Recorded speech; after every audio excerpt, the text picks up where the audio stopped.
اللہ سے بڑی امید ہے. تو اللہ تو عطا ہی عطا ہے، جیسے کہ کہا نا کسی شاعر نے کہ تو عطا ہی عطا اور میں خطا ہی خطا. تو یہی رویہ ہے، یہی محسنین کا رویہ ہوتا ہے. جیسے یونس علیہ السلام نے کہا لا الہ الا انت سبحانک انی کنت من الظالمین، اے اللہ تو پاک ہے، میں غلطی پر ہوں، میں ظالم ہوں، میں نے غلطی کی. اور سچ بھی یہ ہے، یہ کوئی فارمیلٹی میں نہیں کہنا، سچ بھی یہی ہے.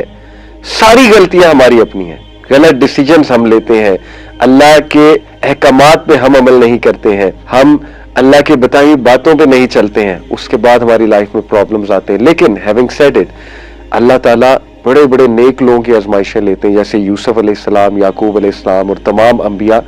تو آزمائشیں بھی اللہ پھر انہی کی لیتے ہیں جن سے محبت کرتے ہیں. تو ٹرسٹ کریں، تھوڑا ٹرسٹ کریں اللہ سبحانہ و تعالیٰ پہ، اور یہی توکل کا تقاضا ہے. اس کے بعد بہت ہی خوبصورت ہمیں جو رویہ نظر آتا ہے یعقوب علیہ السلام کا، جس سے ہم الٹیمیٹ ہوپ، الٹیمیٹ امید پکڑ سکتے ہیں. اور وہ یہ امید ہے کہ اللہ سب کچھ ٹھیک کر سکتا ہے. اللہ تعالیٰ لوٹا سکتا ہے، بچھڑے ہوں کو لوٹا سکتا ہے، روٹھے ہوں کو منوا سکتا ہے. اللہ تعالیٰ فیملی کانفلکٹس کو سالو کر سکتا ہے. اللہ تعالیٰ بیماری کو دور کر سکتا ہے. اللہ سبحانہ و تعالیٰ سکوپ بنا سکتا ہے. اللہ سبحانہ و تعالیٰ امپاسبل سے پاسبل چیز نکال سکتا ہے. اللہ تعالیٰ جو ہے وہ وہاں سے دے سکتا ہے کہ ہمارا گمان بھی نہ جائے. یہ ہوپ تھا یعقوب علیہ السلام کا. اور دیکھیے کہ اللہ سبحانہ و تعالیٰ can make ways you can not imagine. Yaqub علیہ السلام کو واپس تو کرنے تھے یوسف علیہ السلام اللہ نے، لیکن کس کمال طریقے سے کرنے تھے، اللہ اکبر، کہ ان کو مثال بھی بنانا تھا. تا قیامت جتنے لوگ آنے والے ان کے لیے مثال بھی بنانا ہے کہ ان کی سٹوری سے لوگ بہت تقویت، سکون حاصل کریں اور بہت بڑا رتبہ کر کے لوٹانا ہے. جب آپ اللہ سے مانگتے ہیں تو پھر راضی ہو جائیں، پھر خوش ہو جائیں. اللہ رب العالمین دے گا، اور ایسے دے گا کہ آپ حیران ہو جائیں گے. آپ نے کسی انسان سے نہیں مانگا ہے، کسی ایسی ذات سے نہیں مانگا ہے جو کہ دینے پر قادر نہیں ہے.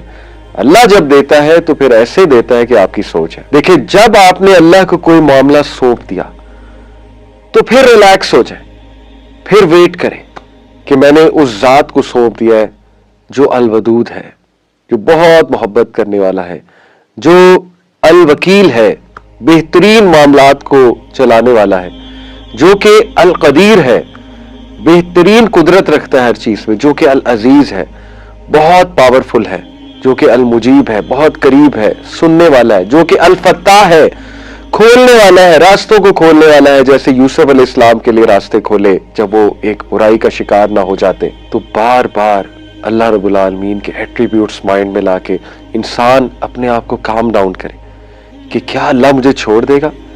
کیا اللہ نے چھوڑا ہے کسی کو؟ تاریخ اٹھا کر دیکھ لے. کیا نبیوں کی مدد نہیں کی؟ کیا اپنے بندوں کی مدد نہیں کی؟ کیا اللہ سبحانہ وتعالیٰ نے مریم علیہ السلام کی مدد نہیں کی؟ کیا اللہ رب العالمین نے ان کو راحت نہیں دی؟ کیا ان کا تذکرہ بلند نہیں کیا دنیا میں اور آخرت میں کتنا ریوارڈ ہے؟ تو یہ چیزیں ہم بھول جاتے ہیں، اور جب ہم بھول جاتے ہیں پھر ہم پریشان ہوتے ہیں، اور جب ہم پریشان ہوتے ہیں تو شیطان حاوی ہوتا ہے. تو اللہ کے بارے میں کبھی نیگیٹو نہ ہوئیے گا. اس کے بعد ہمیں دیکھیے بہت خوبصورت مثال ملتی ہے. دیکھیے ہوپ اور ریزیلینس، یہ دو ٹاپکس ہیں بڑے زبردست پازیٹیو سائیکالوجی کے. یہ باقاعدہ سائنٹیفک کانسیپٹس ہیں. ہوپ کی آپ گوگل پہ جا کے کبھی سائنٹیفک ڈیفینیشن دیکھیں تو ہوپ میں دو چیزیں آتی ہیں. ہوپ جو ہے یہ ایک ایسی تھنکنگ، ایسے مائنڈ سیٹ کا نام ہے جس میں ایجنسی تھنکنگ ہوتی ہے اور پاتھ وے تھنکنگ ہوتی ہے. پاتھ وے تھنکنگ سے مراد ہے کہ جو ہوپ فل انسان ہوتا ہے وہ بالکل مایوس ہو کر نہیں بیٹھ جاتا، بلکہ وہ کچھ ہاتھ پیر ہلاتا ہے، کچھ پلانز بناتا ہے، کچھ پاتھ ویز بناتا ہے. یعنی solution A, solution B, solution C, وہ بیٹھ کر سولوشن سوچتا ہے. اور اس کے بعد ایجنسی تھنکنگ کہتے ہیں کہ وہ عمل کی طرف آتا ہے. دس از پیور ہوپ.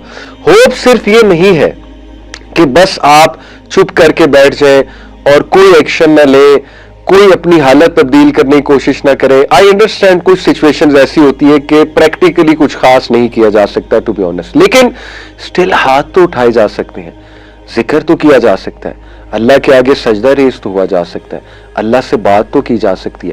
اگر ایک انسان یہ بھی نہیں کر رہا تو پھر وہ بالکل ہی ہوپ کھو چکا ہے، اور پھر وہ شیطان کے لیے پیس آف کیک بن جاتا ہے. تو اللہ سے ہوپ پکڑے، امید پکڑے. اللہ ایسے ایسے نکالتا ہے، ایسی ایسی سچویشن سے نکال لیتا ہے کہ آپ سوچ نہیں سکتے. اللہ کی آرمیز کو نگلیکٹ نہ کریں, اللہ کی آرمیز کو انڈر ایسٹیمیٹ نہ کریں. اللہ تعالیٰ جب مدد کرتا ہے تو پھر ہر چیز انسان کی مدد میں لگا دیتا ہے. تو آپ دیکھیے یوسف علیہ السلام, he was a very hopeful positive personality. Last ایک ایپیسوڈ میں نے بتایا تھا, ایپیسوڈ 2 میں, کہ یوسف علیہ السلام نے نیگیٹیوٹی کو حاوی نہیں ہونے دیا اپنے اوپر اور بٹر نہیں بنے. In fact he became a very positive very productive individual. کیوں؟ کیونکہ انہوں نے بھائیوں کا جو رویہ تھا وہ بہت ہی ڈینجرس اور بہت ہی دردناک اور پینفل رویہ تھا, لیکن انہوں نے اس چیز کو اللہ رب العالمین کے وزڈم کو سونپا کہ اللہ کی کوئی بہتری ہے اس میں, اینڈ دس ہیلپڈ ہم گرو. تو دیکھیے یوسف علیہ السلام نے اتنی پروڈکٹیو زندگی گزاری کہ مشکلات کے باوجود وہ ایک پرپسفل زندگی گزارتے گئے, آگے بڑھتے گئے, کیونکہ مشن بہت کلیئر تھا. ایز لانگ ایز آپ کا پرپس بڑا ہے, آپ کو کلیئرٹی ہے لائف کے بارے میں, آپ آگے بڑھتے رہیں گے, آپ رکیں گے نہیں. یوسف السلام نے جیل میں جا کے بھی اپنا مشن اور پرپس جاری رکھا, جیل میں جا کے بھی لوگوں کو دین کی دعوت دی, توحید کی دعوت دی. تو آپ دیکھیے became a very positive individual and very productive individual. کیوں؟ کیونکہ ان کے پاس ہوپ تھا, ان کے پاس توکل تھا, ان کے پاس آپٹمزم تھا. اور پھر آپ دیکھیے یعقوب علیہ السلام, what a hopeful personality, کتنے پازیٹیو اباؤٹ اللہ رب العالمین. یعنی بچوں نے جب آ کے خبر دی یوسف علیہ السلام کی, وہ جو شرٹ لے آئے تھے خون لگا کر فیک, تو کیا کہا؟ فصبر جمیل, میں بہترین صبر کروں گا, خوبصورت صبر, beautiful patience. Beautiful patience in short کیا ہے؟ ایسا صبر جس میں شکایت نہ ہو. اللہ اکبر, یہ بہت مشکل ہے. کچھ لوگ ایکٹیو شکایت کرتے ہیں, کچھ لوگ پیسو شکایت کرتے ہیں. گناہوں میں پڑ جانا, اللہ کو ڈائریکٹ تو کچھ نہ کہنا, کیونکہ اتنا خوف تو ہوتا ہے کہ ڈائریکٹ کچھ نہیں کہنا, لیکن اپنے آپ کو ہارم کرنا, گناہوں میں پڑ جانا, اللہ کی نافرمانی والے کام کرنے لگنا, یہ پیسو شکوہ میں آئے گا. اور بہت سے لوگ پیسو شکوہ کر رہے ہوتے ہیں, انہیں پتہ بھی نہیں ہوتا. تو خدا کے لیے نکال دیں شکوہ دل سے. فصبر جمیل, بیوٹیفل پیشنس اڈاپٹ کریں, اور بیوٹیفل پیشنس میں ایکشن لینا بھی آتا ہے. واللہ المستعان علی ما تصفون, اور میں اللہ کی مدد ہی پکڑ سکتا ہوں اس کے خلاف جو تم لوگ گڑھ لائے ہو. کیا خوبصورت رویہ ہے, کیا پازیٹیو رویہ ہے, بجائے کہ بہت پینک ہونے کے اور بہت زیادہ لڑائی کرنے کے اور بہت زیادہ غصہ کرنے کے. اللہ اکبر, ہی سیڈ فصبر جمیل واللہ المستعان, اور میں اللہ کی مدد پکڑتا ہوں. اور پھر یہ جملے دیکھیے, انما اشکو بثی وحزنی الی اللہ, کہ میں اپنی شکایت, اپنا غم صرف اللہ سے بیان کرتا ہوں. What a powerful personality. Allah اکبر. دوسروں سے دیکھیے بات کر سکتے ہیں, لیکن صحیح اگر آپ کو اسٹرینتھ چاہیے تو گو ٹو اللہ, مصلی پر بیٹھے اللہ سے کہہ دیں سب کچھ. کیا بات ہے.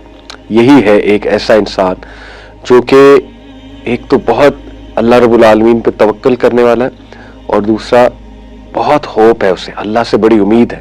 جیسے کہ وہ دعا بھی ہے نا, اللہم رحمتک ارجو فلا تکلنی الی نفسی طرفۃ عین. اللہم رحمتک ارجو, اے اللہ بڑا ہوپ ہے مجھے, بڑی امید ہے تیری رحمت کی. کتنا مان ہے اس دعا میں کہ اللہ میں بڑے مان سے آیا ہوں, میرے رب بڑا ہوپ ہے مجھے تجھ پہ, بڑی امید ہے, تو حل کر دے گا, تو مدد کرے گا میری, اے اللہ تو ہی ہے. تو کتنا مان ہے اس دعا میں, یہ جو نبی صلی اللہ علیہ وسلم نے دعا سے کہی کہ اے اللہ مجھے میرے نفس کے والے پلک جھپکنے بھی نہ کیجیو. اللہم رحمتک ارجو فلا تکلنی الی نفسی طرفۃ عین واصلح لشأنی کلہ, اور اللہ میرے تمام کے تمام معاملات کی اصلاح فرما دے. لا الہ الا انت, آپ کے علاوہ کوئی الہ نہیں. بیوٹیفل. اور پھر اسی طرح ان کا ایک اور جملہ, جب بچوں کو کہا کہ اے میرے بچوں, اللہ کی رحمت سے تو کافر ہی مایوس ہوتا ہے. سبحان اللہ. کیوں کافر کہا گیا اللہ کی رحمت سے مایوس ہونے والے کو؟ کیونکہ یہ کفر ہے. یہ کیوں کفر نہیں ہے کہ جب اللہ رب العالمین کے ایٹریبیوٹس ہے کہ وہ ہر چیز پر قادر ہے اور اس کے لیے کچھ ناممکن نہیں ہے, تو پھر کیوں کر مایوس ہوا جائے اس سے. اور آخری چیز, یوسف علیہ السلام کا رویہ دیکھیے. ان کے بھائی سامنے کھڑے تھے, والد تھے اور دیگر فیملی ممبرز سامنے تھے, اور ان کا خواب پورا ہوا, خواب کی تعبیر پوری ہوئی. تو آیت نمبر 100 اور 101 اگر آپ اس کو پڑھیں, کیا خوبصورت جملے کہے یوسف علیہ السلام نے. اللہ کا شکر ادا کیا, مسکرائے, اپنی فیملی کی طرف دیکھا, کہا اے میرے ابا آج وہ خواب میرے رب نے پورا کر دکھایا. ایک ایک چیز اللہ کی طرف ڈائریکٹ کی کہ میرا رب کتنا مہربان ہے. جب میں جیل گیا مجھے جیل سے نکالا, اور جو مجھ پہ الزام لگا تو مجھے کلیئر کیا, اور اس کے بعد مجھے یہ مقام دیا, اور آج آپ سب میرے سامنے کھڑے ہیں. اور میرے اللہ نے مجھے میرے بھائیوں سے ری یونائٹ کر دیا, جبکہ میرے بھائیوں کو شیطان نے ورگلایا تھا. کتنی خوبصورت گفتگو ہے, کتنی پازیٹیو گفتگو ہے. Interesting point. اسکالرز کہتے ہیں یہاں پہ انہوں نے ویل کا تذکرہ نہیں کیا. وہ کہہ سکتے تھے نا کہ اللہ نے مجھے ویل سے بھی نکالا. کیا مینرز تھے, کیا اخلاق تھا, کیا انسان تھے یوسف علیہ السلام, سبحان اللہ. یعنی مفسرین کہتے ہیں کہ ویل کا تذکرہ اس لیے نہیں کیا کیونکہ بھائی سامنے کھڑے تھے اور ویل کا تذکرہ کرتے تو بھائی شرمندہ ہو سکتے تھے. اس بات سے بچایا کہ بھائیوں کی تذلیل نہ ہو, بھائی شرمندہ نہ ہو, کیونکہ اب میں معاف کر چکا ہوں, so I should not mention something جو پاسٹ کی بات ہے, اس لیے ویل کا تذکرہ نہیں کیا. اللہ اکبر. تو کیا انسان تھے یعقوب علیہ السلام, یوسف علیہ السلام. ایسے لوگوں کو ہیروز بنائیے, ایسے لوگوں کی زندگیوں سے سیکھیے. اللہ آپ سب کی زندگیوں میں ڈھیروں آسانیاں دیں, اللہ تعالیٰ آپ کی پریشانیاں دور فرمائے, اللہ آپ کو امید دے, توکل عطا فرمائے. اللہ تعالیٰ ایسے دل جو بالکل بجھ چکے ہیں, امید چھوڑ چکے ہیں, ان دلوں کو زندگی دیں, ان کو ریوائیو کر دیں. جیسے اللہ تعالیٰ بنجر زمین کو بارش برسا کے دوبارہ سے زندگی دیتے ہیں, اسی طرح ہمارے دلوں کو بھی زندگی دیں. اللہ تعالیٰ ہمیں امید دے. اللہ رب العالمین ہمیں اپنے پہ توکل کرنے کی توفیق عطا فرمائے, اور اللہ رب العالمین ہمیں اپنے سے محبت کرنے کی توفیق عطا فرمائے. جزاکم اللہ خیر. سبحانک اللہم و بحمدک, اشہد ان لا الہ الا انت, استغفرک و اتوب الیک.